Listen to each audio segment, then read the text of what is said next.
Committee will come to order. Before we begin, I want to remind all members that we are in open session, and as such, we'll discuss unclassified matters only. Without objection, the chair may declare a recess at any time. Good morning. Today's open hearing is the fourth in a series that the committee is conducting to examine the intersection of key national security challenges and intelligence. In our prior hearings, we've explored the rise of authoritarianism, Russian intelligence tradecraft, and China's use of technology as a tool of repression. This morning, we'll take a look at climate change, which is the greatest long-term national security threat to the U.S., and which will affect every dimension of our national life for decades and possibly centuries. In the unclassified 2019 Worldwide Threat Assessment, Director of National Intelligence Coates submitted this finding to our Senate counterparts on behalf of the community. Quote, global environmental and ecological degradation, as well as climate change, are likely to fuel competition for resources, economic distress, and social discontent through 2019 and beyond. Climate hazards such as extreme weather, high temperatures, droughts, floods, wildfires, storms, sea level rise, soil degradation, and acidifying oceans are intensifying, threatening infrastructure, health, and water and food security. In the past, the IC has partnered with climate scientists themselves to the mutual benefit of both. In the 1990s, the CIA managed a publicly acknowledged environmental intelligence program called Midea, which granted clearances to climate scientists so they could take advantage of technical collection capabilities to inform their research. In public remarks about the initiative, former CIA Director Deutsch said in 1996 that Midea gave these cleared scientists an ongoing record of changes in the Earth that will improve their understanding of environmental processes. More importantly, it will greatly enhance their ability to provide strategic warning of potentially catastrophic threats to the health and welfare of our citizens. Midea, which was halted under the George W. Bush administration and then restarted for a time under President Obama, exemplified the IC's commitment to ensuring that its assessments about the impacts of a changing climate are based on the most rigorous scientific observations and peer-reviewed data possible. The National Intelligence Council, as the DNI's lead for strategic analysis, has been at the forefront of publishing analytical findings about the national security implications of climate change projected against a long-term horizon, and its findings demonstrate why we must take immediate sweeping action to avert the direst to climate crisis scenarios. In 2008, the NIC released a national intelligence assessment that judged climate change's effects as likely to exacerbate poverty, societal tensions, and shortcomings in governance while potentially spurring domestic strife in some countries or interstate conflict amid competition for resources. 8 years later, in 2016, the NIC published a subsequent community-coordinated memorandum devoted to climate change's manifold impacts on national security interests. Unsurprisingly, its top-line findings hewed to those from 2008, further underscoring the inextricable linkages between more frequent and more intense extreme weather events and political or humanitarian upheavals. The community has also warned that climate change will put additional stress on the U.S. military, whether through increased deployments to address more frequent humanitarian crises in hard-hit parts of the world, or because extreme weather events physically threaten our bases or other capabilities.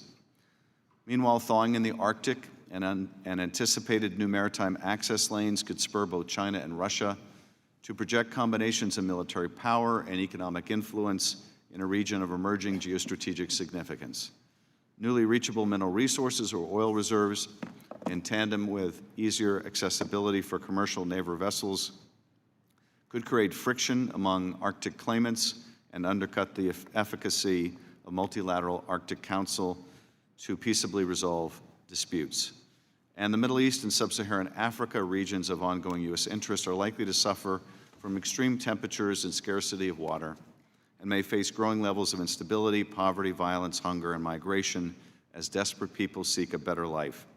One sorrowful place where many of these conditions are apparent is war-ravaged Yemen, which has even reportedly witnessed competing actors on the ground weaponizing water shortages to gain an upper hand. Other areas of concern include further radicalization of populations against weak or failed governments that cannot address climate insecurities, increased and new migration patterns, future instability or unwillingness of international organizations to muster the requisite responses to climate change, and the role and consequences of unregulated and emerging technologies, such as geoengineering techniques designed to manipulate weather that could carry harmful spillover effects without properly established frameworks in place. Before turning to the ranking member, I want to close with a sentiment expressed by President Theodore Roosevelt more than a century ago. Of all the questions which can come before this nation, short of the actual preservation of its existence in a great war, there's none which compares in importance with the central task of leaving this land even a better land for our descendants than it is for us. And with that, I recognize Ranking Member Nunes for his opening remarks. Thank you, Mr. Chairman. I'd like to thank the witnesses for being here today, and I'll just submit my statement for the record so that we can begin the hearing from the witnesses today, because I know we're going to have votes in a little while. So, yield back. Thank the gentleman, and without objection, these opening statements will be made part of the record. It's a pleasure to welcome today's panel of analysts from the intelligence community. First, Mr. Peter Kiemel, Counselor to the National Intelligence Council at the Office of the Director of National Intelligence. Next, Rod Schoonover, a Senior Analyst with the Office of Geographer and Global Issues at the Bureau of Intelligence and Research at the Department of State. And finally, Mr. Jeffrey Ringhausen, Senior Naval Intelligence Manager for Russia and Eurasia at the Office of Naval Intelligence. Thank you all for being here. I understand that you've consolidated your opening statements into a single opening statement. Mr. Kiemel, are you delivering the opening statement? That's correct. I'll deliver the opening statements, and if the committee would like, Jeffrey can also add some comments on the Arctic in particular as part of the opening statement. Okay, great. Why don't you begin? Thank you. All right. Well, thank you, Mr. Chairman, and thank you, Ranking Member Nunes and distinguished members of the committee for the opportunity to discuss the intelligence community's assessment of the national security implications of climate change. In my opening remarks, I will speak briefly about how the IC approaches this topic, and then I'll highlight several of the key implications for national security. It's the role of the IC to provide timely, objective, and relevant insights to advance national security. Our job is to consider all the factors that could affect the global threat landscape, and that includes climate change. We examine how climate trends affect U.S. national security across a range of issues and dimensions.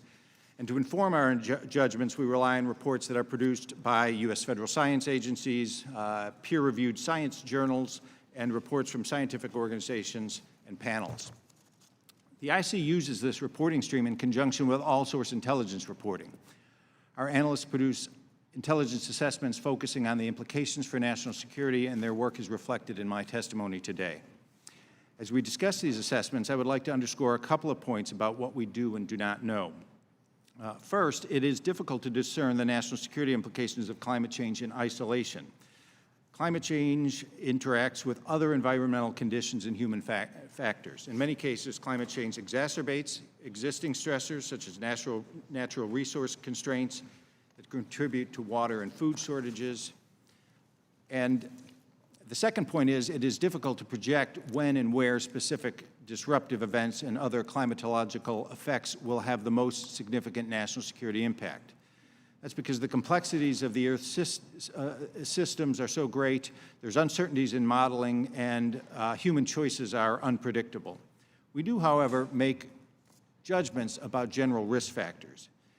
In the next several years, we assess the security risks for the United States linked to climate change will arise primarily from distinct extreme weather events and from worsening pre-existing problems, such as water and food insecurity around the world, as the Chairman has already alluded to. The various studies I mentioned generally agree that during the next 20 years and beyond, climate change will increasingly compound extreme weather events. Many scientists warn that the risk of abrupt climate change, which would have the most severe national security implications, will increase over the next several decades and beyond, although currently it is assumed to be low.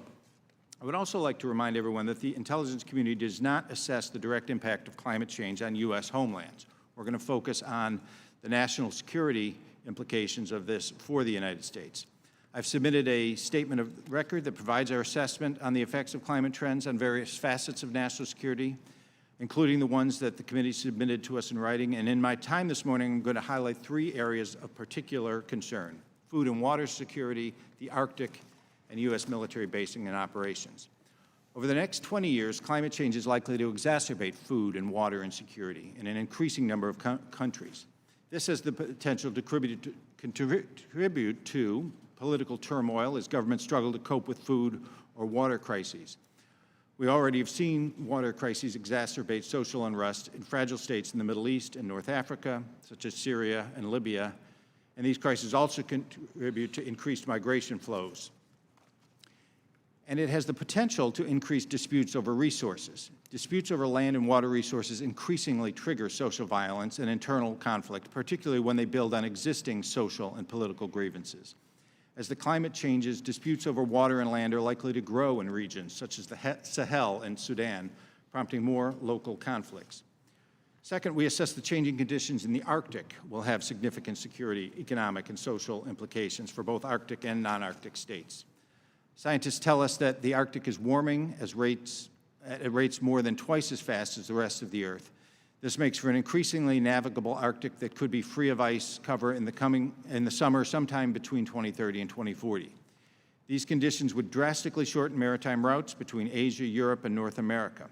The region will also attract increased commercial interests, such as mining, energy exploitation, shipping, and fishing. As a result, the Arctic is emerging as a new domain of strategic competition. Russia, China, and others are dramatically increasing their activities and investments in the region.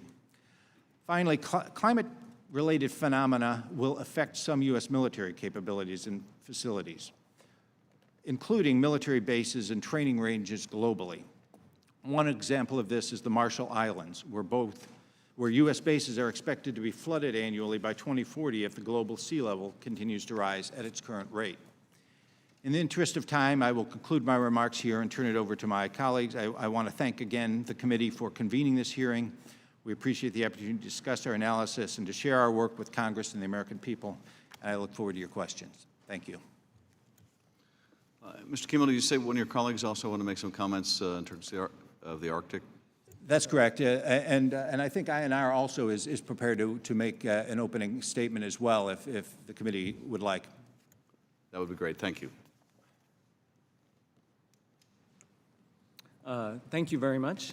Chairman Schiff, Ranking Member Nunes, everyone here today, thank you for inviting me to speak today. As an intelligence officer, my job is to provide clear, objective, independent analysis to policymakers to advance U.S. national security. As a scientist in the IC, I work to blend insights from peer-reviewed science with daily intelligence to provide science-informed analysis. My work has benefited greatly from the cadre of talented, dedicated officers in the IC who quietly serve U.S. interests. A large part of this work has been to better understand the national security implications of a wide range of environmental and ecological stress. From a national security perspective, I fret most about two environmental concerns: risks from instabilities to the biosphere, for example, ongoing species extinctions, and climate change, which is the topic of today's hearing.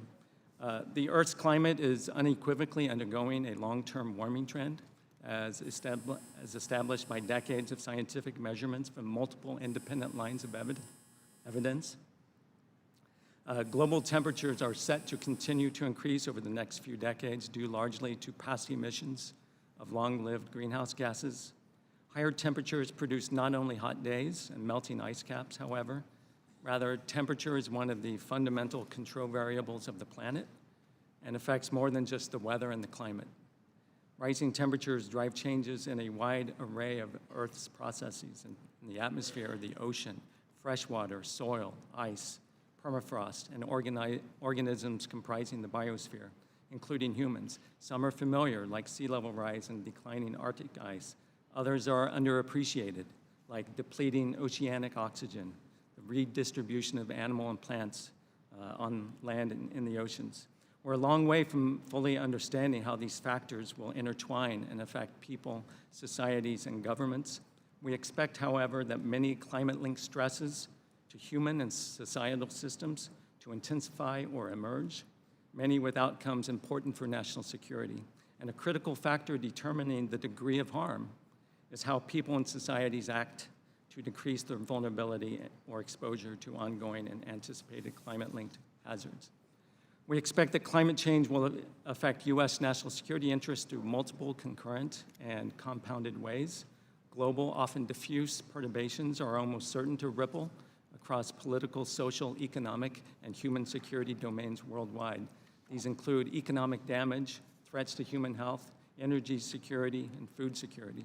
We expect no country to be immune to the effects of climate change over 20 years, but some populations will be able to cope, adapt, or respond more effectively than others. Fragile states in sub-Saharan Africa, the Middle East, Central and Southeast Asia are especially vulnerable, as are small island nations. Climate change effects could undermine important international systems on which the U.S. is critically dependent, such as trade routes, food and energy supplies, the global economy, and domestic stability abroad. Most countries, if not all, are already unable to fully respond to the risks posed by climate-linked hazards under present conditions. Countries with weak institutions, low governmental legitimacy, or where the potential for conflict or strife is already present will have increased risks of instability. We can expect heightened tensions in some places over natural resources, such as water, arable land, or fisheries. Now, complications are many with respect to human movement, but the net effects on patterns of migration and statelessness could be dramatic. Extreme events amplified by climate change may pose newfound humanitarian challenges, particularly when they occur with greater frequency or severity in the same region. Now, two words that get the attention of most national security professionals are uncertainty and surprise, and climate change will bring significant amounts of both. And we note that many Earth systems are now being driven by natural and man-made forces at very high rates of change. We expect that these stresses will produce a number of climate-linked surprises going forward. Now, the IC's role is not to predict the future, but rather to assess risk and strategic warning. Absent extensive mitigating factors or events, we see few plausible future scenarios where significant harm does not arise from the compounded effects of climate change. People's choices in the present and future, however, dictate the magnitude of many factors. Thank you. I look forward to your questions. Thank you, Mr. Ringhausen. Chairman Schiff, Ranking Member Nunez, and distinguished committee members, I appreciate the opportunity to speak with you today about Russia's maritime adaptations to climate change. The Russian government's maritime efforts with respect to climate change are primarily in the Arctic and focused on two goals. The first is securing Russia's economic interests in the Arctic zone. The second is its military modernization, primarily of the forces of the Northern Fleet Joint Strategic Command. Nearly all of Russia's armed forces in the Arctic are subordinated to this command. To further its maritime economic interests, the Russian government within the maritime realm is undertaking to modernize infrastructure along its northern coast and on some of its Arctic islands. The goal is to be able to monitor, protect, and defend its exclusive economic zone in the Arctic and to enforce a regulatory regime across the northern sea route. As climate change has made portions of the Arctic navigable for a longer period of the year, the Russian government has promoted the northern sea route and its Arctic region as possibilities for increased shipping and investment. Moscow believes that there is substantial economic potential in the Arctic. Naval intelligence assesses that this economic potential exists, but that the Russian government appears overly optimistic regarding its development in the near and medium term. This applies both to the northern sea route becoming a major shipping lane and to expanded resource extraction. Climate change will not make those resources easier to extract, either ashore or offshore, nor is it likely to change the basic geography or economics of shipping that make the northern sea route unlikely to become a major, highly trafficked thoroughfare. While Arctic shipping is likely to increase, it will remain a minuscule portion of global shipping. From a military perspective, Russia's primary military power in the Arctic is resident in the Russian Navy's Northern Fleet. Based in the ice-free harbors near Murmansk in the Barents Sea, the Northern Fleet's primary mission is to operate a submarine force, providing a sea-based strategic deterrent as part of Moscow's nuclear triad. Much of the Northern Fleet is focused on supporting this submarine sea-based deterrent force. Climate change is unlikely to have much, if any, impact on the Northern Fleet and its primary missions and operations. Greater variability in sea ice coverage is the most relevant climate change impact. However, since the Northern Fleet largely operates in the Barents Sea, which is ice-free year-round, there's virtually no impact on naval operations in this region. Because Russia's strategic submarines are built to operate in ice zones, climate change is unlikely to have large systemic impact on them either. Other than strategic deterrence, the Northern Fleet's missions include the overall defense of the Arctic approaches to Russia. To this end, work is underway to refurbish and reestablish military infrastructure required to monitor, protect, and defend Russia's northern regions. Russia's modernizing maritime frontier outposts, area surveillance sensors, and airfields. It's also developing a chain of search and rescue stations to enable response should maritime traffic along the northern sea route require it.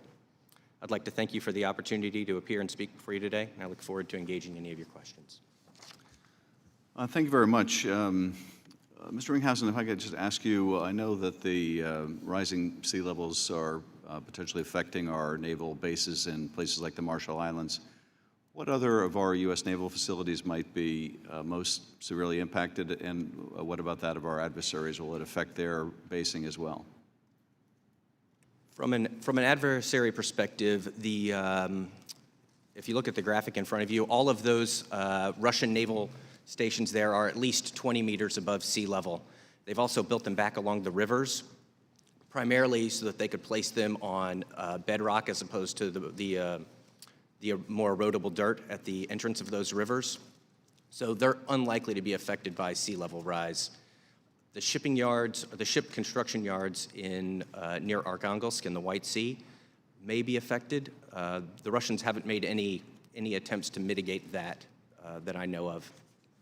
From a U.S. Navy perspective on our own basing, I'd defer that question to the Secretary of the Navy's office or the CNO's office, sir. Mr. Schoonover, where do you think the water may be weaponized by ISIS or Al-Qaeda? How can that be used as a weapon, and where are the areas where that's most likely to occur as conditions get hotter and drier?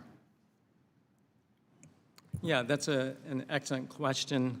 And I don't want to get too far out of the unclassified sphere. I would say that water being used, or access to water being used to either as leverage against other populations or as a physical weapon, we would see this in large parts of water-stressed countries in Asia, Middle East rather. We've seen some of this from open press reporting in Iraq, for example. I think we could probably get a more exhaustive list, but we do see examples of this here and there through already stressed parts of the world. And Mr. Kiemel, I was fascinated to read, because it sounded like the stuff of science fiction in preparation for the hearing today, that there is work to, I guess, engineer climate, engineer rainfall that could be disruptive or could be weaponized. Can you tell us what the state of that technology is? Is this something that's still in the distant horizon, or is this already ongoing?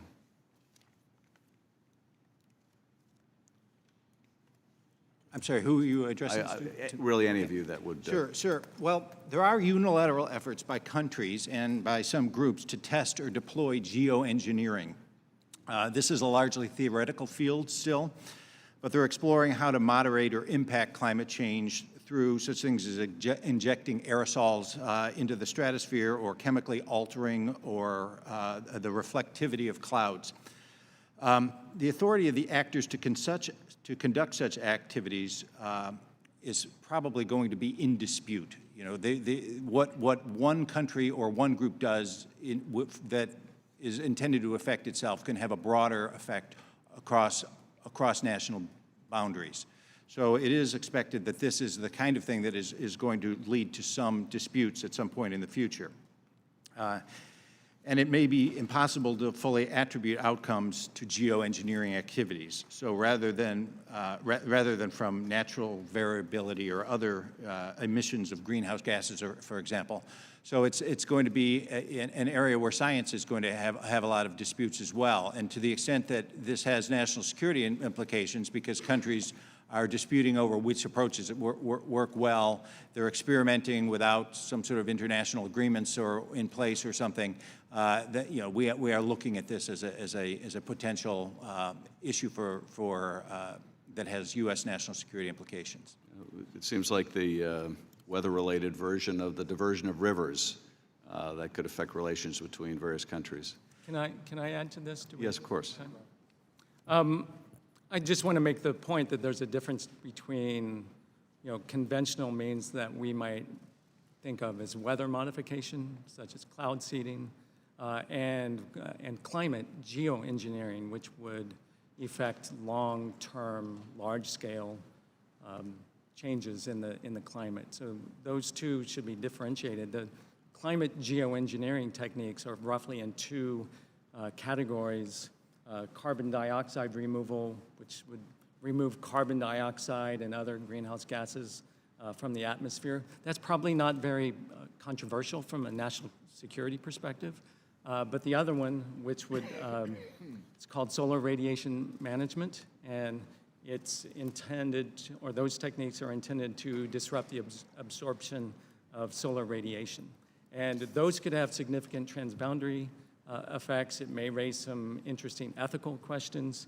I think there's some amount of skepticism whether a single actor or government or individual would be able to implement these methods at a scale, in a sustained scale, to affect the global climate.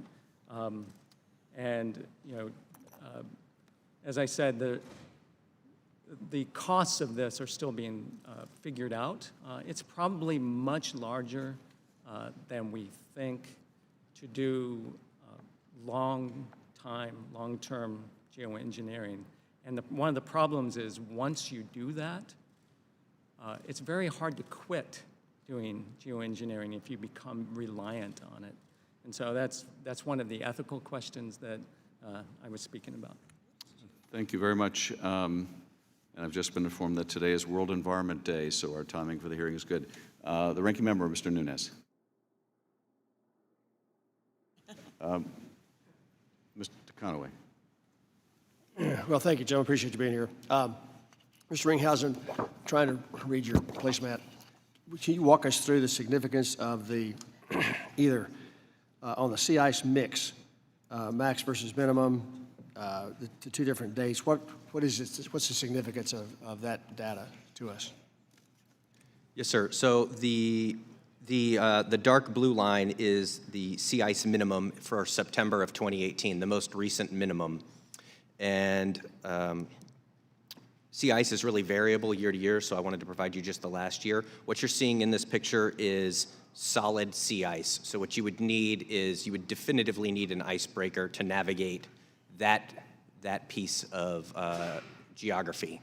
What you don't see on this map because it would clutter it is beyond that 100% coverage inside of that blue line, there are areas where you get 60% sea ice coverage, 30, 40, which you would probably also want an icebreaker or definitely need an ice-hardened class ship to navigate. Looking at the purple line, which is sort of at the edges of the map because the Arctic is entirely ice-covered in the winter, and the maximum ice is in March. The minimum is in September.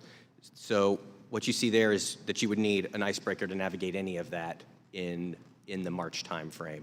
So it provides sort of a rough seasonality and geography for current navigability in the Arctic.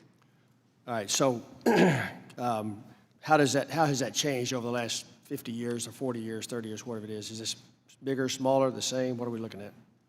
The Navy uses a figure of a per decade loss of 3% of maximum ice per year and 13% of minimum ice per year. So Is that measurable though? I mean, from 1970 to 1980, could you not measure that? You said you're using an estimate of loss? Yes, sir. It is measurable and quantifiable, and it goes back to about those time frames. All right. So at least historically, you have precise, relatively precise measurements. But then looking forward, you're thinking 3% loss in max and 13% loss of the minimum. Is that what you're telling me? Yes, sir. Okay. And that tracks what's happened up to this point? Yes, sir. Okay. Mr. Kiemel, you mentioned the difficulty in measuring impact of climate change on all other issues, all aspects, national security, social issues, migrations, all those things. You mentioned it was a relatively complicated model with a variety of variables. Any sense of how much more complicated that is than the underlying climate science modeling that goes on? In other words, which is more difficult to model, the impact or whether it's going to happen or not? The climate change model. From the IC's perspective, we are not doing the scientific modeling. Which one? Sorry? You're not doing the scientific modeling on climate? We're not doing scientific modeling of climate change. We're using the scientific modeling that has been done by U.S. government agencies and other scientists to inform our judgments. So I really can't speak to that. Mr. Rod perhaps has a better sense of that, but it is not the IC's. I'm just trying to get a sense of how complicated it is. I believe the modeling for climate change is relatively complicated. It's extremely complicated. And it's still science, which means that, some of our colleagues from time to time say this science is settled, which to me makes a bit of an odd statement because I don't think any science is ever settled in that regard. And so just trying to figure out a lot of conversation about the climatology scientific modeling, not a lot of conversation about the modeling you're doing. So I'm just trying to get a sense of which would be more complicated and more speculation than the other. And I would definitely agree with your previous point too, that the other factors are very, very complicated and very difficult to model as well. To define precisely what percent of an impact climate change has had on one national security problem or another is difficult. Yeah. So we look at the overall trends. I was just trying to compare the two major modeling projects, climate change and the effect it has on everything else. Right. Which model would be more reliable? If I can jump in. Sure. There are different types of models. One is a set of computer models that are used on some scientific assumptions, and one is largely an analytic model, Okay. in which we The don't even know. the scientific assumptions would be on the climate It's change model? scientific, but we wouldn't even know how to code much of it into a computer. Right? We're just talking about societal variables and other biophysical conditions and political conditions. They're all in a Gordian knot of conditions. So it's really difficult to model those things beyond a general analytic framework. Okay. Thank you, Mr. Chairman. You're back. Ms. Sewell. Thank you, Mr. Chairman. So can we talk a little bit about how the IC assesses the approaching increased disease incidences that we see and whether or not we're prepared for the effect of diseases in being weaponized in a way that would affect our national security? That's for anyone who'd like to. I'll take a swing at it. The intelligence community has many highly qualified experts to talk about infectious diseases and global health. But I think this topic is a good illustration of how what constitutes national security has broadened over the years. And I think few would dispute that infectious diseases and pandemic potential are national security concerns, and I actually see the topic of climate change going that same direction. And really, we could spend an entire hearing on this topic.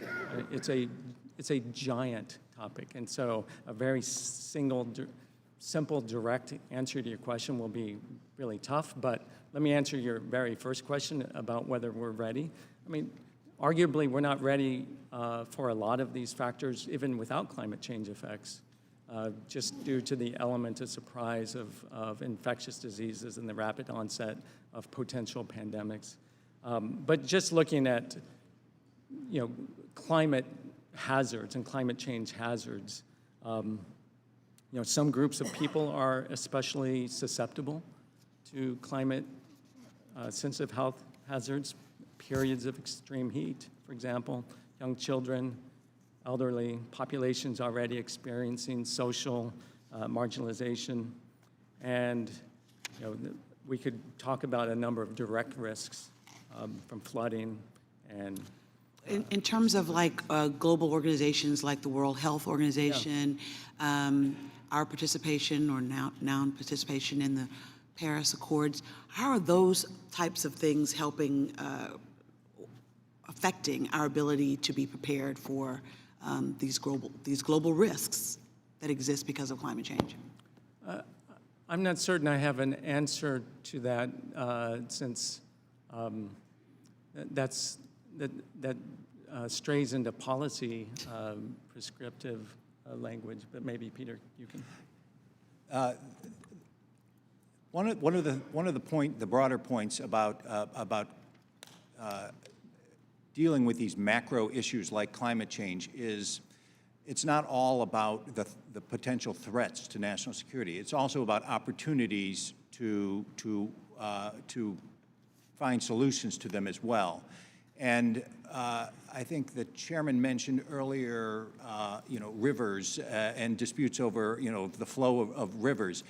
Water disputes have historically been major bones of contention between states like India and Pakistan. Exactly. But I guess what I'm trying to figure out is that we can't solve this alone, that this is a global issue and a global threat, and to the extent that we, as international actors, play a part of that, I would think that it's about us working with our allies as well in getting prepared for these threats.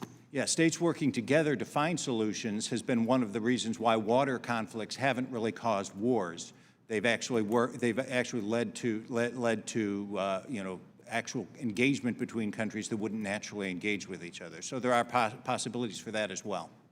And the other question I had, I wanted to just dig a little deeper on this what did you call it?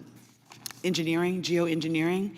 If you could tell us a little bit about that more. I mean, like, how does one engineer weather and the effects that could have as a global threat? So just to make certain, we're really not talking about changing the weather, we're talking about changing the climate, which is the long-term average of the weather over a long period of time. So one technique that has been discussed is taking jumbo jets that are filled with something like sulfur dioxide, which is a known coolant of radiation, and to inject that into the stratosphere, which is the layer of the atmosphere that's above the troposphere in which we live, and with the intended effect of reducing the incident solar radiation that comes to Earth. That's the theory. There are some computer models that are trying to assess. Are there some sovereign states that have? I know it's theoretical, but it also could be practical. How are we in the IC trying to prepare ourselves against uses of advanced technologies like this? So the intelligence community is trying to understand the global developments in geoengineering and trying to determine the risk factors. And so the IC itself isn't doing anything in the geoengineering space, but in terms of analysis, we are It's pretty frightening that you could actually change climate that way, and one can see the possibilities of weaponizing something like that. So it seems to me that we should be concerned about how we're mitigating advanced technologies in the area of and how I think it would be hard to think of ways to weaponize a geoengineering method because of its global reach, and its diffuse impacts would be, I mean, if you're talking about changing the weather in a more regional system, that's a different set of topics, and I have high doubts about that from a scientific standpoint. Thank you, Mr. Chairman. I know my time is over, but this is very interesting, and thank you so much for having this public hearing. Thank you very much. My son just told me that sulfur dioxide was part of his standardized test. So they're teaching about this in our high schools, which is good. Mr. Stewart. Thank you, Chairman, and to all of you for your presentation today. And I'm going to try to be brief because we are coming up on votes and I want to give everyone a chance. I commend you for, and sincerely appreciate your comments in discussing something that is really a very emotional issue. I was talking with one of our staff earlier and said, this is a little bit like talking religion, hard to make converts. It's a little bit like talking politics. There's a lot of emotion to it. And people seem to have staked out their position and are, I think, fairly defensive of that generally. I think you all, on the other hand, have, in a very reasonable way, in a very unemotional way, I think presented a fair evaluation of the risks, while also noting some of the uncertainties. Mr. Kiemel, in your opening comments and others as well, you talked about the weaknesses and variables in the modeling. Very, very difficult thing to model, at least very difficult. I think maybe even a more aggressive description may be possible. You recognize that climate is extremely complicated globally, just in and of itself, and that human behavior in the future, trying to predict 40, 50, 100 years in the future is very difficult to do. And yet you, at the same time, have said these are the things that are worrying us and things that we're dealing with now and that we have to consider, and I agree with you on that. I'm curious, I'm going to sidebar for just a minute before I get to my question. That is, do you think that some of the predictions or the warnings or some of the real dire emotional claims that we've heard over the last half generation or so, for example, and we've been told that we've got 12 years to fix this or that it's the end of mankind, do you think that helps the conversation, or does it make it more complicated and more emotional than perhaps we should be in this? Just a quick response to that, if you would. Any of you? I'm trying to think about from the national security implications of climate change, how the conversation about climate change itself impacts us. And I think we try to separate ourselves from the politics on any given issue. Believe me, any issue related to national security has multiple sides to it. We see that with policy debates, even within an administration that go on, let alone across parties. So every national security issue has a debate associated with it. Well, let me simplify this. I mean, when you hear warnings or emotional claims that turn out not to be true, does that help the conversation or not help it when we're trying to be unemotional and analytical about this? Yeah, that's where we try to put on our clear lenses and look at and separate it from the emotional warnings. And I think look at just sort of, okay, how do we separate out what might be a national security implication from what might be an emotional argument or an argument about the science itself? And again, I think that's what you all have done a fine job of doing here today. I'm going to ask this question. I have no idea how you're going to answer it. I'm really curious how you're going to answer it. I'm assuming that all of you have at least a TS security clearance. Is that right? You deal in a wide range of national security issues. Is that fair?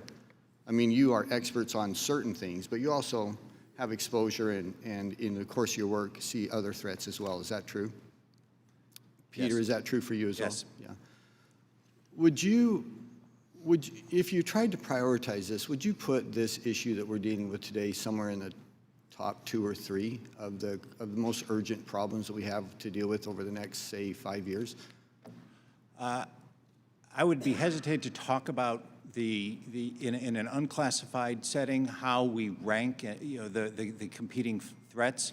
I will say that when we did the unclassified version of the annual threat assessment this year, we intentionally, say we don't put these threats in here in rank order. We include the full range of threats, and we included in that threat assessment a discussion of this particular issue. So we do include it amongst the top issues that we look at. Jeff or Rod, do you guys have a response to that? Yeah, I think one of the difficulties is the timescale of potential danger, that every year or every week, it would be hard to say, oh, climate change effects globally are as important as a whole range of other national security events. But if you integrate over time, 20, 30, 40 years, I'd be hard-pressed to say that it's not in the top Okay, concerns. Jeff? I would say that it's not in the top of the Russians' national security priorities. In fact, they, in some respects, welcome climate change. As do some other nations as well, I suppose, yeah. Okay, and I said I would be brief. It turns out I wasn't. I apologize, and I yield back. Mr. Quigley. Thank you, Mr. Chairman. Mr. Kiemel, I think you said something akin to nations don't enter conflicts over water, something like that. Yeah, historically, that has been a part of the solution to bilateral problems between states rather than a cause of conflict. I think Maybe the Six-Day War is an exception. That was certainly a factor in that war of many. But don't you see many examples like that where desperate countries do things in ever to secure their own situation and create conflicts? Because if they're that desperate, or there's age-old conflicts, as you discussed earlier, this exacerbates the situation, becomes the spark to dry kindling. Yeah, I think this is why we are looking at this as a national security issue, as an intelligence topic, because while this has been largely the case heretofore, I think our concern is that as droughts become more common, we are going to see rising disputes over water, driven by water, as natural disasters, by flooding become more common. We're going to seeing this, and it's particularly evident as water as a driver of internal conflict within countries. If you look at, I think I mentioned in my statement for the record, Mali as an example. Just last month in Nigeria, there were Northern and Southern California. Precisely. There's a lot of internal conflict over water. In these places, like in West Africa, in eastern Nigeria, for example, where you have water and drought as an issue intermixed with historic tribal rivalries, historic religious rivalries, and ethnic rivalries, you have water as a contributor to those, and an intensifying factor in those kinds of conflicts, and that provides opportunities for extremist groups, for terrorist organizations to take advantage of those conflicts to try and advance their interests as well. Thank you. If we have just for a few moments, sir, you were talking about the changes in the Russians' northern fleet, and you seem to minimize the abilities and changes that will do, the changing ice patterns. Mr. Pompeo warned in just this last month of the dangers of Russian and Chinese activities in the Arctic due to these changes. Could you spout as quickly as you can, if there are threats from military, I mean, what does it do for them besides make them more navigable? Is it easier for them to defend and not just get through things, but from a defense issue, not just protecting themselves, but a threat to the U.S. and its allies? Well, why does this change the ballgame, if it does? I think in most respects, the Arctic has been a closed-off arena from a defense perspective for years, and now it appears that the ice there is melting, and that's going to open up, from a Russian perspective, a threat vector to them. So they're going to, but they've been fairly modest in their modernization. They're going to develop additional systems and capabilities across the islands, primarily for monitoring their EEZ. Is it simply that it makes it easier for them to defend their interests there, or how is it a greater threat to the U.S. and its allies, in more layman's term? So it's less a threat to the United States directly than it would be to our allies. Of the 8 Arctic states, they're mostly NATO, Sweden and Finland being the exceptions, but also close allies. So conflicts that involve Russia and our allies in the region involve us. So I think that would be the threat. But again, is the main threat that they can move their shipping easier and it's easier for them to be aggressive? I don't think that's the threat. The shipping is very small and minuscule, and I don't think it eases their ability to be aggressive. The fact that norms in the Arctic are now a question of governance and sort of establishing that governance opens the potentiality for conflict. But to date, Arctic nations have shown a good bit of restraint in being able to resolve these issues bilaterally. Thank you. Dr. Wenstrup. Thank you, Mr. Chairman. Thank you all for being here. You know, on one side of the issue, we recognize that in handling all this, U.S. can't do it alone. And if the U.S. is acting alone to try and make change and to do things right with technology, et cetera, in some ways, it's kind of like being a non-smoking section on a plane if we're the only ones who are doing it. So we're going to have to deal with this in a lot of ways and deal with the changes. I appreciated Mr. Quigley's question about what are other nations doing to their advantage. Are they taking opportunity or protecting themselves in some ways? But, you know, we also look at situation for some, farming becomes more difficult in this situation. For others, it may become more viable in other parts of the world. I think you mentioned something about new markets of fishing lanes and things like that may open up as a result. And these are things to keep an eye on too. The point I'm trying to make is for some there may be some good things and others not good things, right? But let's go to infectious diseases and things like that for a second, and epidemics that may be due to climate change, because I certainly understand a change in water status and temperature and migration of certain animals, you know, may lead to diseases. Animals or insects may lead to diseases that need to be dealt with. And I wonder if you could give me some examples that we should be concerned about, not necessarily just to the U.S., but around the world. And I'll get to why I want to be concerned about how it's affecting other parts of the world. Well, I had 2 points that I would make on this particular issue. I mean, there are one of these issues is warming trends in combination with more rainfall and flooding, and its potential to increase the frequency of waterborne diseases. So that's one. Well, I mentioned that, but I just didn't know if there was any in particular that you were seeing or need to be predicting or to be ready for. I understand that. I said I understand waterborne and temperature, you know, malaria, things like that, depending upon the situation. I guess here's where I'm going. You know, without going into examples, there's always an opportunity. You know, part of intelligence is also being part of nation building in a lot of ways. And I think the continent of Africa was very grateful to the efforts made by President George W. Bush in bringing treatments for AIDS to Africa. So if we see these things that we can't stop from happening necessarily, can we be on top of it and use it to our advantage to do some nation building to be able to help from the medical side? You see the doctor in front of my name. You see where I'm going here.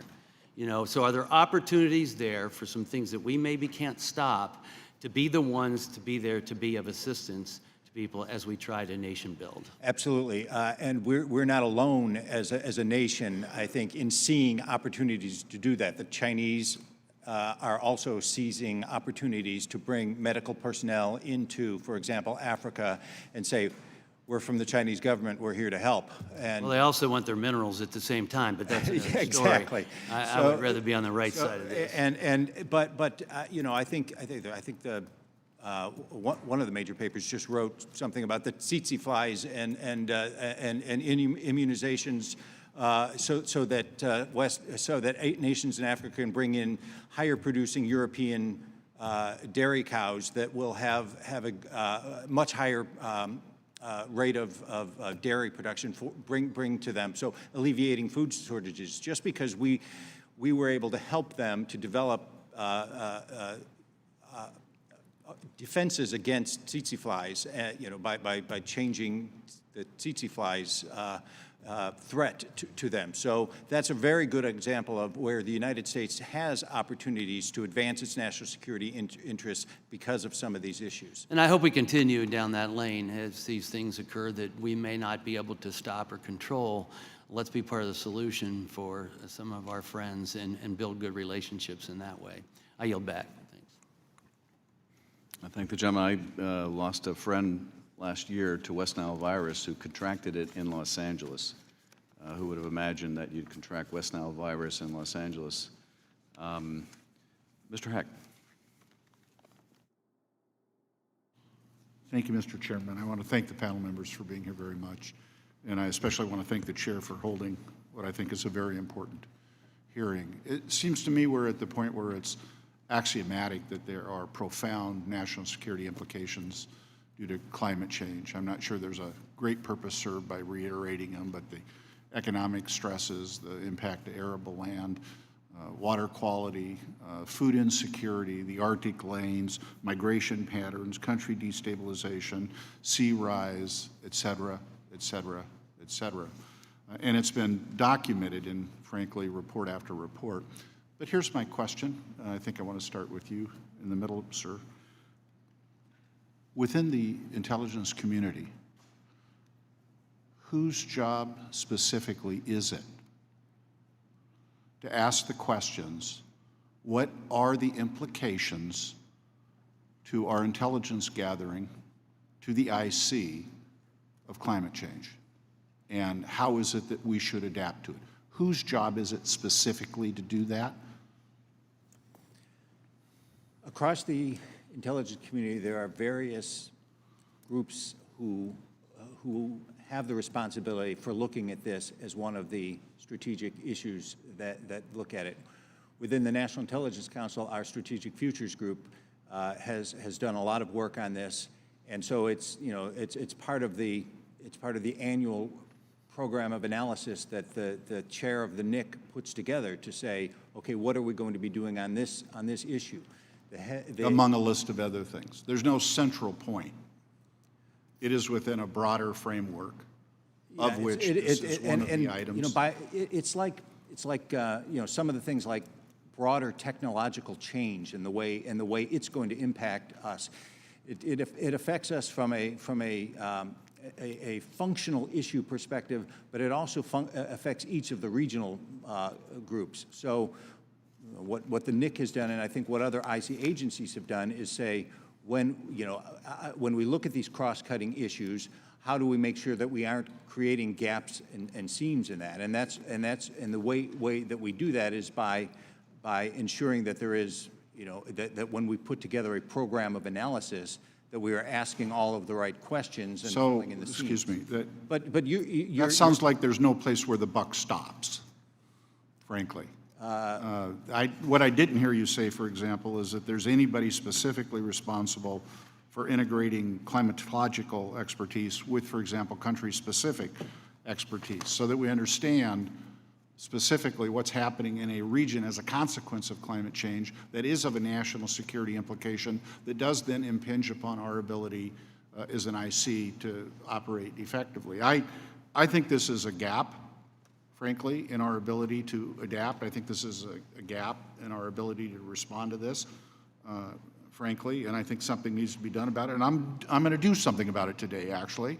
I'm going to introduce the Climate Security Intelligence Act when we go over on the floor in just about an hour. And it's going to establish a Climate Security Intelligence Center at ODNI, because I think the buck needs to stop somewhere. I think we need to be able to see, frankly, a sign on a door that says this is where this activity has to be taken up. We believe it's enough of a priority that there is a focal point to it so that we can, in fact, adequately respond to this challenge that we have that is of major. I'm not going to rank order it in terms of all the other challenges, but there's no question that climate change is an existential issue for the global community. And so that is part of why I was so very glad that the chair called this meeting. And I want to not only express my appreciation to him for calling the hearing, but helping work with us in the development of this legislation and joining me as an original co-sponsor. I want to invite any of the other members of the committee who believe that it is time to elevate this issue, to join me in co-sponsorship of this legislation, because somebody needs to be responsible for asking these questions, integrating the answers so that, again, that our national IC apparatus can be as effective as is possible in dealing with it. I've got 19 seconds left to ask a longer question, but not unrelated is Nord Stream 2. If any of you have particular expertise, I'd like you to respond to what kind of threat, if any, does successful completion of Nord Stream 2 pose to our national security? Nord Stream 2, the pipeline in the Baltic, sir? Yes. Yeah, I think largely it allows Russia to manipulate gas in Europe without affecting the Eastern European transit routes. So previously, everyone was To sort of weaponize fossil fuel. essentially, sir, you could punish Poland, Ukraine, former Soviet and former Warsaw Bloc countries without punishing Western Europe, Germany in particular in that Thank you. case. I'm way over time. Thank you very much. Ms. Stefanik. Thank you, Chairman Schiff. Recently, the Defense Department released a report stating that there are vulnerabilities to 79 installations worldwide over the next 20 years due to climate change. Can you comment whether you feel that there are IC facilities at risk due to climate change? I think we're better off talking about IC facilities in a classified setting. We could take that as a question for the record if you'd like. Great. In terms of our partners, what are they doing to address potential challenges with our intel capabilities when it comes to climate change? Would you mind repeating the question, please? Sorry. Other countries that we work with to gather intelligence, so our partners, our Five Eyes, for example, what are they doing to address the intel capabilities challenges stemming from climate change? I am reluctant to say because that's not an area that I have looked at closely. So again, I would appreciate the opportunity to take that as a question for the record as well. Does anyone have an answer to that question?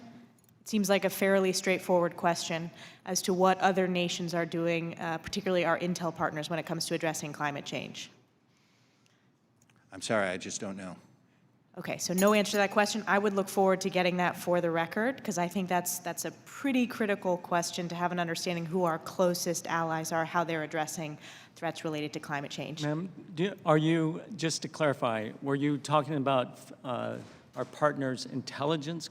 Yeah, our Five Eyes. Any best practices? The intelligence agencies of the Five Eyes? Correct. Okay, I'm open. No answer. That's disappointing that at this hearing we don't have an answer on that. I yield back, Mr. Chairman. Thank you. Mr. Castro. Thank you, Chairman. One of you on the panel mentioned earlier the long-term effect of climate change and migration. And of course, around the world right now, there's 70 million people that are displaced from their homes, much of that because of civil war, famine, and so forth. But I want to ask you about migration and climate change. Can you explain for us how the IC assesses the intersection of migration and climate impacts, specifically with regard to Central and South America in the coming years?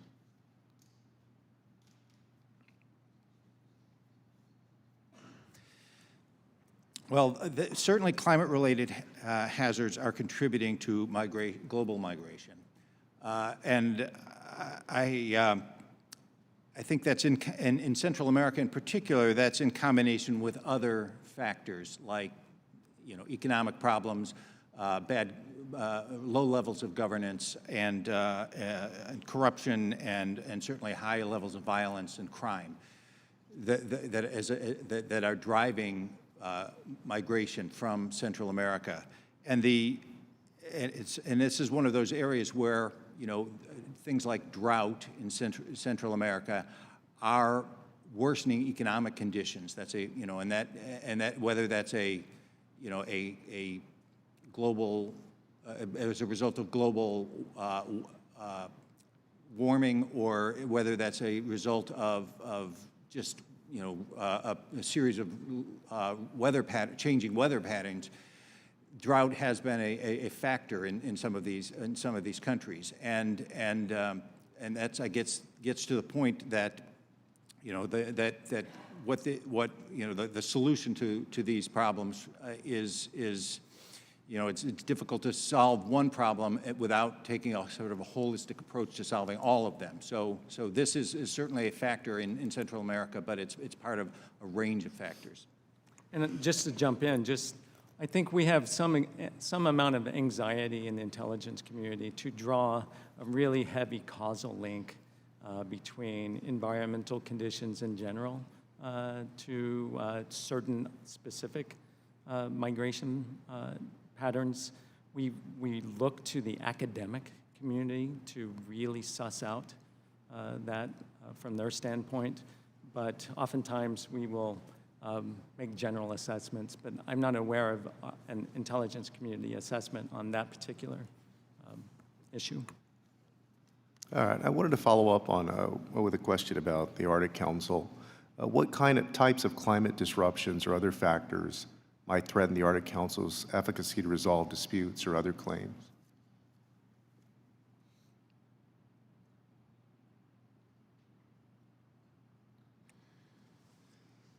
For dispute settlement in the Arctic Council, so the Arctic Council operates on a consensus-based approach, so everyone has to agree. It's also chartered to not be a security forum too, so that limits its writ.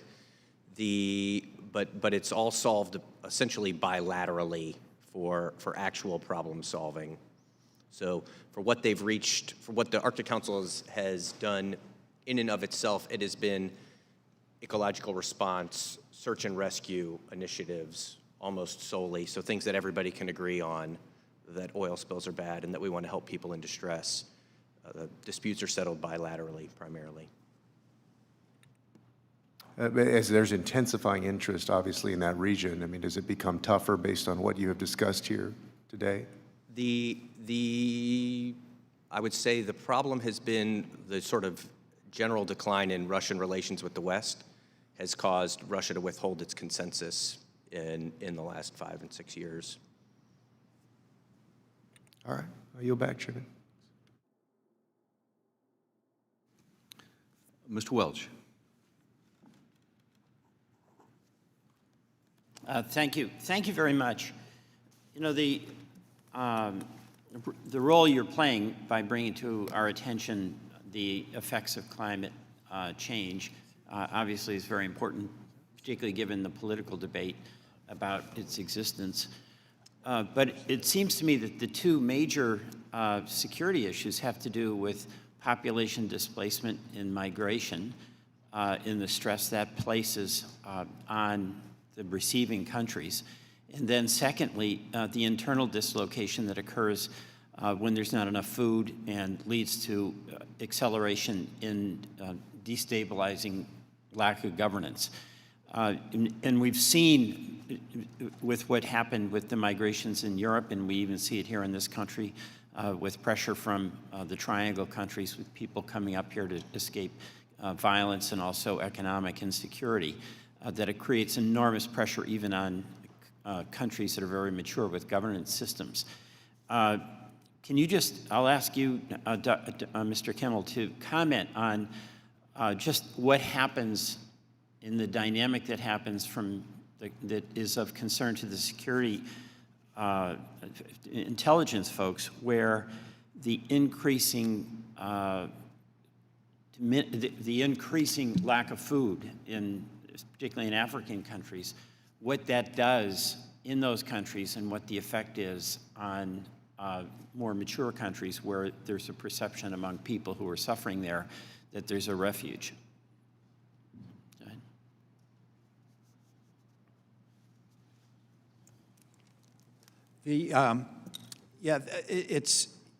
It really is, as I earlier said, difficult to separate out the climate dimensions from all of the other dimensions. So really you have to look at it as it's sort of an intensifier of the many other conditions that many other problems that internal problems that countries are facing that prompt these violent outbreaks between people and groups and prompt migration. But to the extent that we see extreme weather events such as floods or heat waves or severe tropical storms that are becoming more frequent, that's adding more stress, and that's leading to an increased number, potentially, of displaced people. And that effect then is felt disproportionately in certain regions in other countries, and then adds to stress in those countries. We've seen, for example, the migration from Syria, not necessarily climate-related, obviously, but migration itself causes stress in neighboring countries, Turkey and Jordan, for example, and then even across into Europe. Right. Well, thank you. And, the National Academy of Sciences report in 2011 said for every degree Celsius that the global thermostat rises, there'll be a 5 to 15% decrease in overall crop production, which obviously is significant, particularly with the population expected to be about 10 billion by 2050. There was a question I think the chairman asked early on about ISIS and Al-Qaeda. And it seems to me, and I'm looking for your response to this, that the big advantage for groups like that is instability in the inability of a local government to be able to provide stability to an economic opportunity for its system, for its citizens. So can you just comment, Mr. Ringhausen, on how that dynamic is an accelerant for extremist groups? Sir, I would say just briefly in the maritime realm, as ocean water has increased in temperature, it's driven fisheries north, and that's created some instability in food security. It's going to change industry and potentially affect subsistence level fishing in some native communities. But I'm not qualified to speak on extremist groups, sir. Sure, I can jump in on that. Terrorist groups, and I'll refer back to my statement for the record on this. Terrorist groups have exploited natural disasters and water and food shortages in countries, including Iraq, including Nigeria, where ISIS West Africa has exploited problems in northeast Nigeria, Pakistan, Somalia.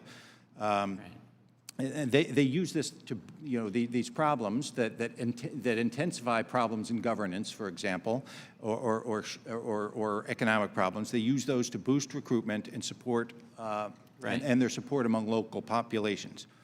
And to the extent that these food and water shortages spark local conflicts, that also creates potential for the terrorist groups to move in and gain recruits or a safe haven. So essentially, stability is bad for terrorism. Instability is good. That's right. All right, thank you. I yield back. Ms. Spear. Thank you, Mr. Chairman, and thank you all for your participation today. Excuse me, Dr. Schoonover, as the globe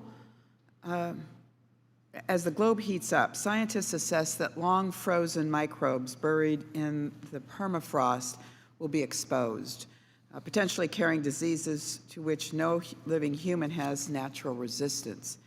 In a recent example in Siberia in 2016, a 12-year-old boy died and 20 other people were sickened with anthrax after a 75-year-old reindeer carcass thawed during a heat wave and infected local water supplies. What kind of strain could prehistoric germs place on global health systems, and how could that impact our military readiness? Thank you. That's a really good question. It's actually a really good illustration of a class of national security problems that I think of in terms of climate-linked surprise.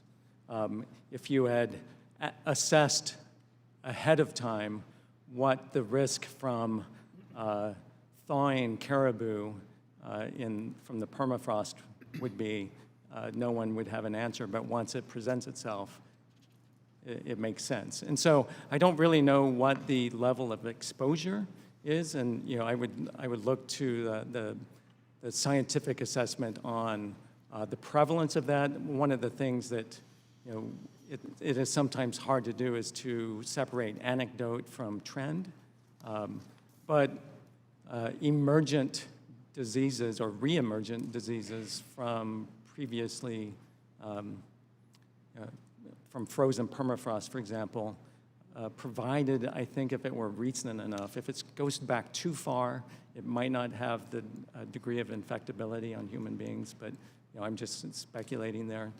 But I do believe that there is probably some emergent risk for humans and animals that humans depend on. Thank you. Any other comments? This is for any of you on the panel.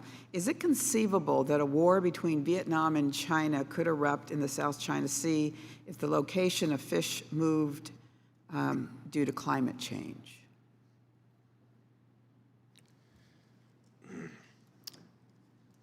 I think we would expect there to be tension as a result of moving fisheries. Many countries globally, not just in the high north, depend on fish as an important part of their diet. And so as water temperatures have warmed, fish stocks are moving north. We've seen types of fish further north than they've ever been seen. Cod near Yanmine Island. The biomass across in Nome, Alaska has increased 500% from one measurement to another over 5 years. So the fish are going to move to where they're comfortable, and that's going to create industry problems and problems between nations. I would be hesitant to speculate on a specific conflict as a result. The conflict certainly will be in the offing as the waters warm and the fish population moves and food becomes scarcer, correct? Certainly, I think in my mind what I would expect is a country whose fish stocks were in their exclusive economic zone. Now those fish stocks have moved to someone else's. You could find conflict as their fishermen move to get those same species of fish that their populations prefer. And so that would create a conflict, not necessarily between, in the example you provided, between Vietnam and China, but Vietnam and some country further north, for example. May I jump in? Certainly. This is an illustration of what I was referring to in my opening statement about redistribution of animal and plants in the oceans and land. Those effects are almost certain to create new tensions across maritime domains. But one of the other really important pressures is the over-exploitation of fisheries. So there are just fewer fish and more fishery vessels out on the ocean. And so, sometimes it's hard to remove the climate signal, and we kind of bundle a lot of these stressors together. But in terms of whether a hot conflict will emerge between two particular countries, it's hard to assess. But I would imagine that the risk of tensions would be there. Thank you. I yield back. Mr. Carson. Thank you, Chairman. With respect to weapons proliferation in the context of global climate change and any possible political stability that follows, which states should we have our eye on? I would imagine it would be those states that face both political stability and legitimacy challenges in the wake of climate change, in addition to possessing adequate levels of weapons that could in turn lead to a proliferation scenario. Who should we keep our eye on in this regard? The proliferation of weapons of mass destruction, the proliferation of conventional arms is a very real near-term threat, and the drivers for that, I think, are more sort of near-term in nature. And when we get at the national security implications of climate change, we're talking more strategic threats over time. So I'm hesitant to say that climate is going to be a major driver of that. But just as I mentioned earlier, where climate change is driving internal conflict, and internal conflict leads to challenges to governance, I'd say that you have to think about that then. Where are there potential for groups who would like to do things that are bad, like terrorists or proliferators of weapons of mass destruction or other things to do bad things. And the list of places that have, both, real high climate challenges and real high levels of things that we have to worry about, like North Korea or Iran, the overlap between those isn't really great. So I'd try and separate out the climate change from the broader challenge that we face. Would India and Pakistan be a part of that conversation as well? I'm sorry, say that again, please. India and Pakistan, would those two be a part of that conversation? Yes, I would too.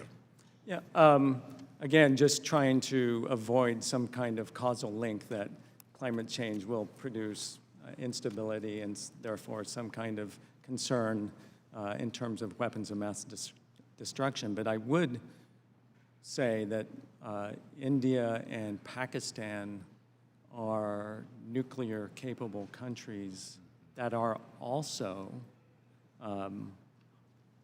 in the views of some, highly fragile states with large populations in high climate exposure areas. What the outcome of that exposure, there's a lot of randomness and there's a lot of human choice, but I think the committee should be aware that there is a known source of tension between India and Pakistan over water. The degree to which climate change affects that tension through the Indus River system, I think is a point of concern. And it's something that the intelligence community has often cited in our annual threat assessments as a place to watch. Thank you. Any additional statements? All right. Thank you, Chairman. I yield back. Thank you, gentlemen. Mr. Himes.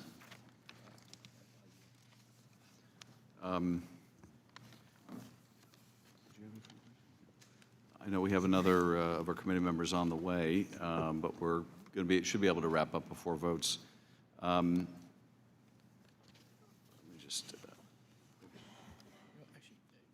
Yeah, Mr. Himes. Good morning, and thank you for being here. I wanted to follow up on something that has not come out perhaps as much as it could this morning, which is takeaways this committee might have, particularly as we think about budget and structure and architecture within the IC. This is obviously a threat over a very long period of time across a lot of geography. I suspect that 10, 20 years ago, the IC was not thinking much about it. So this is sort of an expansive, free-form question, but what should we as overseers, as authorizers, be thinking in terms of both opportunities we might take within the budget, but also perhaps under-addressed threats, other things we should be thinking about as we think about structure and funding for the IC?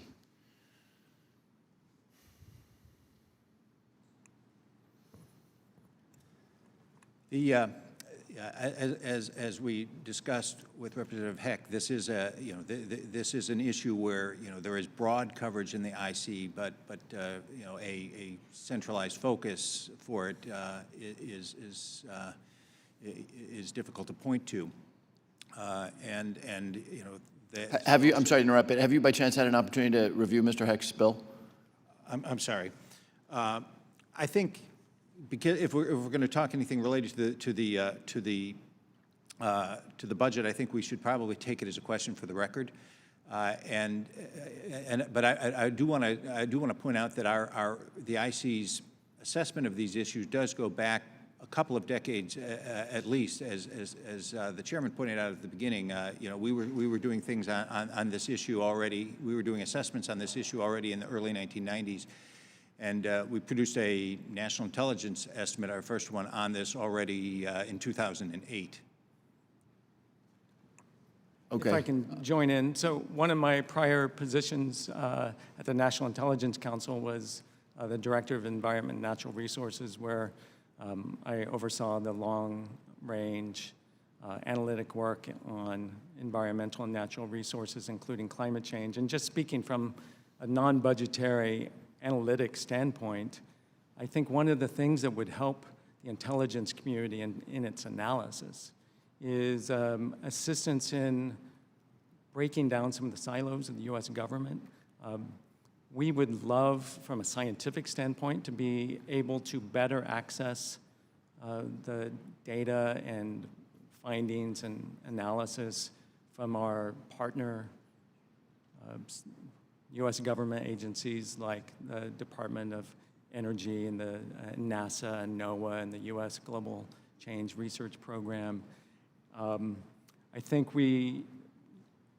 to the extent that the authority of the intelligence community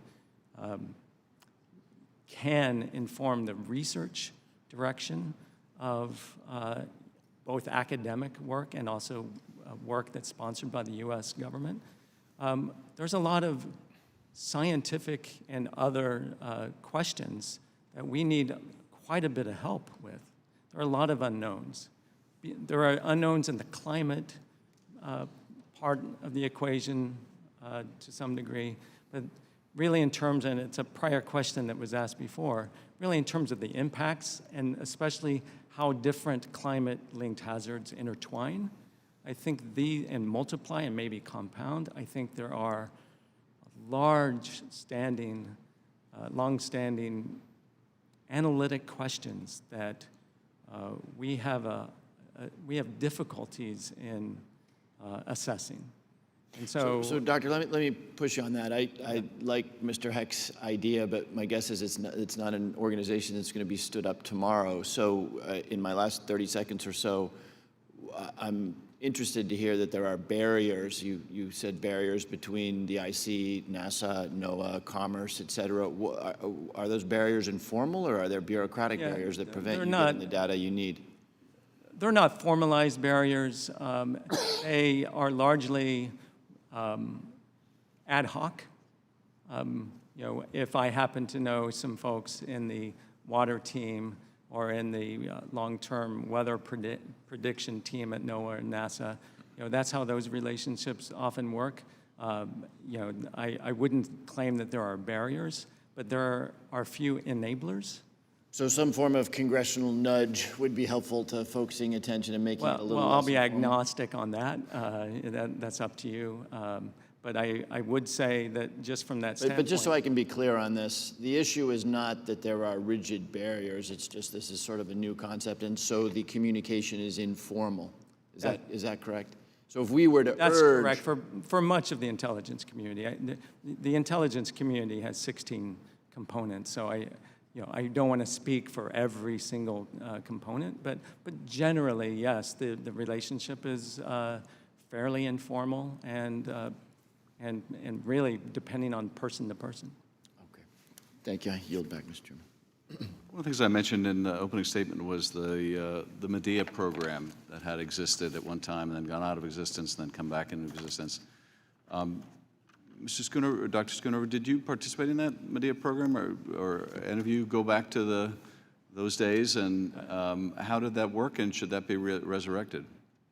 That's a great question, and my service to the government started in 2009, well after Midea was in place. But I was quite familiar with the Midea program and the scientists, and whether that program should be reinitiated, that may be a question for other people in the intelligence community. But what I would say is that ideally we could, to some degree, have those capabilities within the U.S. government without necessarily having to go outside to the academic community, which is who the Midea program was largely built from. And that's kind of what I was talking about before with the silos. Ideally, our preferred sources are U.S. government sources. We would prefer not to wait until some compendium of findings are published, and we would prefer to go right to what we consider the most trusted scientists in the world, and they're sitting in our own government. Again, there's nothing really preventing this, but it's not highly enabled.